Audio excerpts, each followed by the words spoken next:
dân hãy tâu lên khúc khai hoan ca Alleluia, vì hôm nay Chúa chúng ta sống lại hiền vinh Alleluia. Trôi vang lên khúc khai hoan ca, nào vui lên Alleluia, vì Giêsu chiến thắng Alleluia. Nào muôn dân hãy vững tin, trong niềm phục sinh ta sẽ tái sinh. Dậy đi mau hãy bước đi, theo đoàn hùng binh của Giêsu Chí Thánh.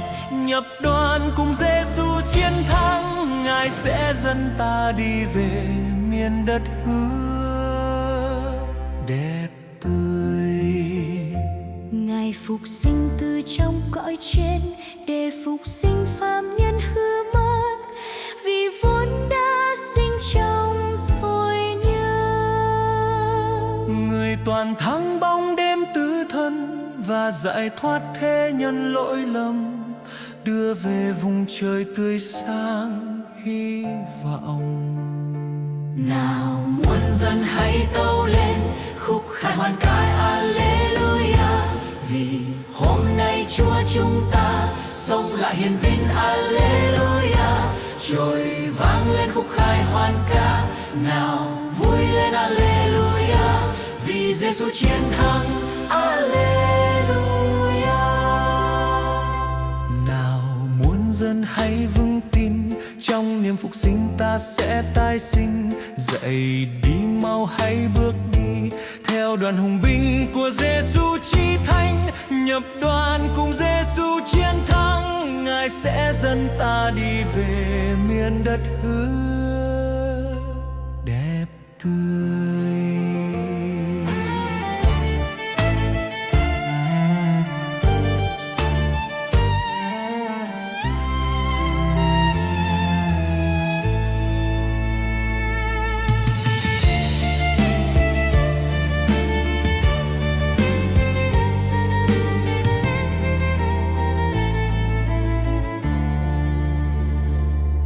Thần ơi còn đâu chiến thắng, vì hào quang phục sinh chiếu sáng đã phá vỡ bóng đêm tội nhân. Giờ là đến lúc ngươi suy tàn, quyền lực Chúa dũng uy khôn cùng sẽ giam ngươi trong ngục tối muôn đời. Nào muôn dân hãy tâu lên khúc khai hoan ca Alleluia, Chúa chúng ta sống lại hiền vinh Alleluia. Trôi vang lên khúc khai hoan ca, nào vui lên Alleluia, vì Giêsu chiến thắng Alleluia. Nào muôn dân hãy vững tin, trong niềm phục sinh ta sẽ tái sinh. Dậy đi mau hãy bước đi, theo đoàn hùng binh của Giêsu Chí Thánh. Nhập đoàn cùng Giêsu chiến thắng, Ngài sẽ dẫn ta đi về miền đất hứa đẹp tươi.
Kìa ngôi mộ trống bừng lên ánh sáng, chiếu soi nhân loại sự sống vinh quang.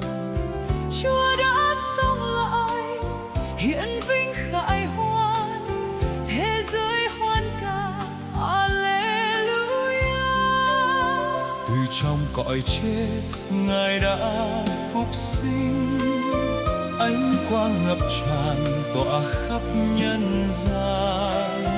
Chiến thắng tự thân khai mở ơn trời, một mùa xuân mới ngập đầy mừng vui, cùng nhau tung hô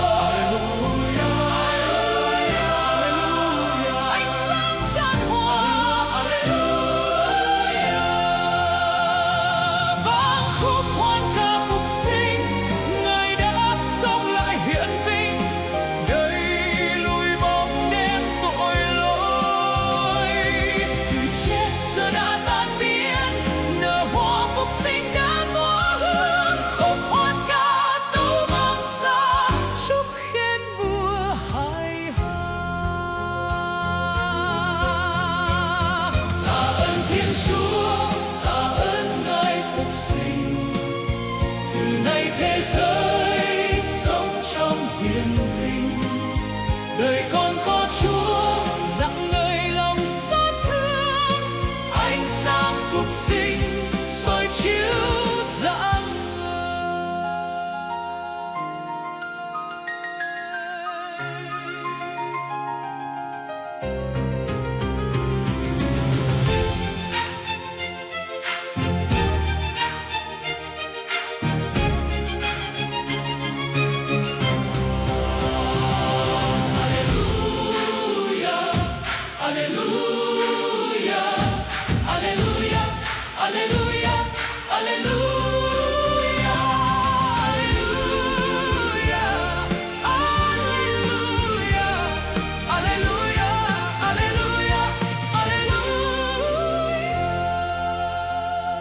Kìa ngôi mộ trống bừng lên ánh sáng, chiếu soi nhân loại sự sống vinh quang.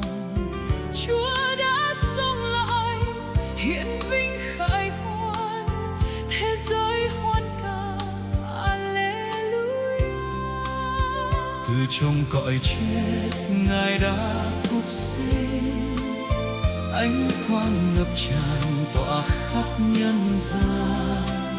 Chiến thắng tự thân khai mở ơn trời, một mùa xuân mới ngập đầy mừng vui, cùng nhau tung hô Alleluia, Alleluia, ánh sáng tràn hòa Alleluia. Vang khúc hoan ca phục sinh, Ngài đã sống lại hiển vinh, đẩy lùi bóng đêm tội lỗi. Sự chết giờ đã tan biến, nở hoa phục sinh đã tỏa hương. Khúc hoan ca tấu vang xa, chúc khen vua hài hòa. Tạ ơn Thiên Chúa, tạ ơn Ngài phục sinh, từ nay thế giới sống trong hiền vinh. Đời con có Chúa rạng ngời lòng xót thương, ánh sáng phục sinh soi chiếu rạng ngời. Alleluia, Alleluia, Alleluia, Alleluia, Alleluia, Alleluia,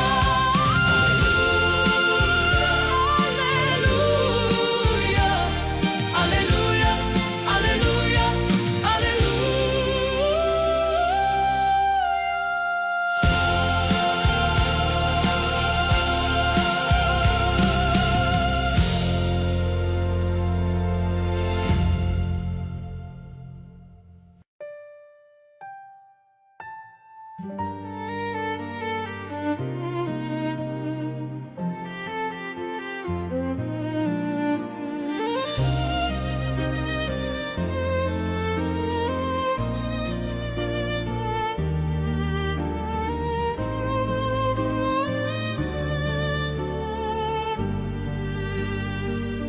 Người đã chiến thắng sự chết tăm tối âm mưu, ngày về vinh quang khai hoàn đêm tối mịt mù. muôn dân đã thấy con đường ngày cứu rỗi, ánh sáng tỏa lan đập tan xiềng xích ngục tù. Bài ca chiến thắng, bài ca anh hùng, dệt bằng muôn bài ca vạn tuế. Alleluia, alleluia, mừng ngày về chiến thắng khai hòa, đập tan nô lệ thân chết và mang về sự sống vinh quang. Trần gian mừng vui, trần thế vui mừng, dâng cho người bài ca chiến thắng. Alleluia, alleluia, mừng ngày người đã sống lại rồi, tội lỗi đã bị đẩy xa, sự sống mới vinh quang hòa ca. Người về chiến thắng, tội lỗi xiềng xích vong thân, đường về vinh quang bừng dậy khúc hát thiên đàng. Bao đêm tăm tối đau buồn được đổi mới, thế giới sương vui tình thương đổi mới gian trần. Bài ca chiến thắng, bài ca anh hùng, dệt bằng muôn bài ca vạn tuế. Alleluia, alleluia, mừng ngày về chiến thắng khai hòa, đập tan nô lệ thân chết và mang về sự sống vinh quang. Trần gian mừng vui, trần thế vui mừng, dâng cho người bài ca chiến thắng. Alleluia, alleluia, mừng ngày người đã sống lại rồi, tội lỗi đã bị đẩy xa, sự sống mới vinh quang hòa ca.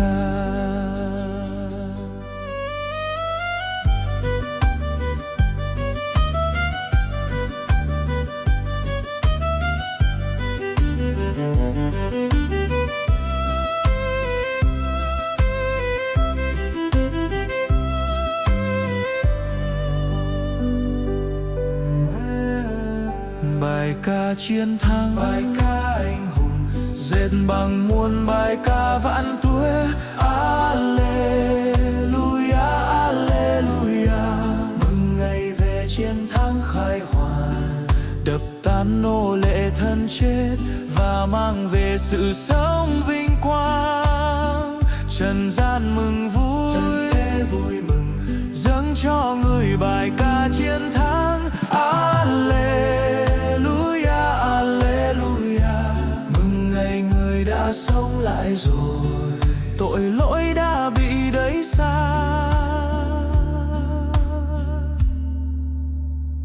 sự sống mới vinh quang hòa ca.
khải hoàn rồi, trần gian hãy mau ca mừng, chiếu sức sống mới tuyệt vời. Người ơi, Alleluia! Chúa đã đến cứu tội đời, bằng máu Thánh xóa hết tội người. Chúa đã chiến thắng rạng ngời. Người ơi, Alleluia! Sức sống này tuôn tràn những khi buồn đau nặng vai dương thế. Phúc đức mãi chào ban phát xuất từ đây nơi thập hình cao. Chúa chiến thắng khải hoàn rồi, trần gian hãy mau ca mừng, chiếu sức sống mới tuyệt vời. Người ơi, Alleluia! Chúa đã đến cứu tội đời, bằng máu Thánh xóa hết tội người. Chúa đã chiến thắng rạng ngời. Người ơi, Alleluia! Với Chúa đi trong đời, gánh chia buồn đau nặng mang thánh giá. Sẽ với Chúa phục sinh, kiếp sống hiền vinh, ân tình bao la. Chúa chiến thắng khải hoàn rồi, trần gian hãy mau ca mừng, chiếu sức sống mới tuyệt vời. Người ơi, Alleluia! Chúa đã đến cứu tội đời, bằng máu Thánh xóa hết tội người. Chúa đã chiến thắng rạng ngời. Người ơi, Alleluia!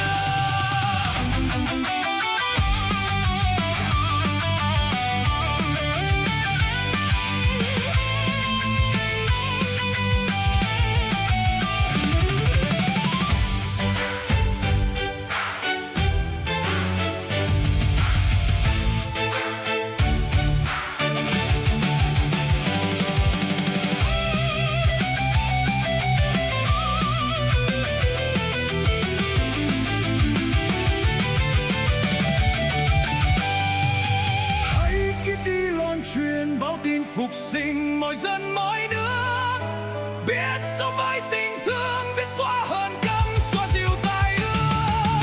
Chúa chiến thắng khải hoàn rồi, trần gian hãy mau ca mừng, chiếu sức sống mới tuyệt vời. Người ơi, Alleluia! Chúa đã đến cứu tội đời, bằng máu Thánh xóa hết tội người. Chúa đã chiến thắng rạng ngời. Người ơi, Alleluia!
Vang lên muôn lời ca, ta ca ngợi Chúa vì ôi danh người cao cả.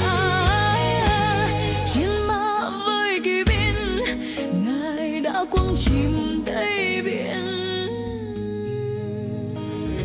Ấy sức mạnh tôi, lời ca nơi miệng tôi là Chúa, nguồn cứu thoát của tôi. Vang lên muôn lời ca, ta ca ngợi Chúa vì ôi danh người cao cả.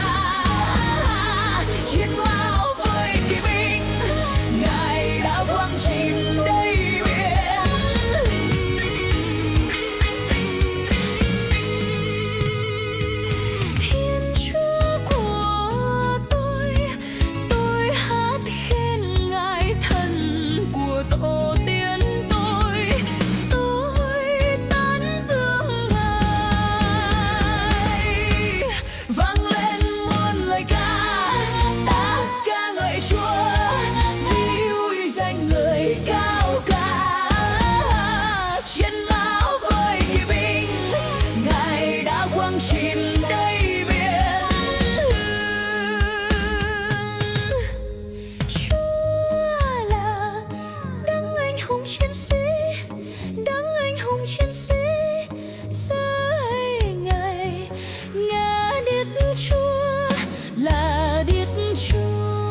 danh người cao cả.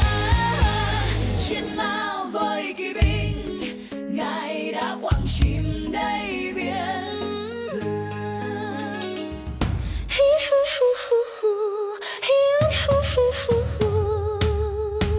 Vang lên muôn lời ca, ta ca ngợi Chúa vì uy danh người cao cả. Chiến mão với kỵ binh, Ngài đã quăng chìm đầy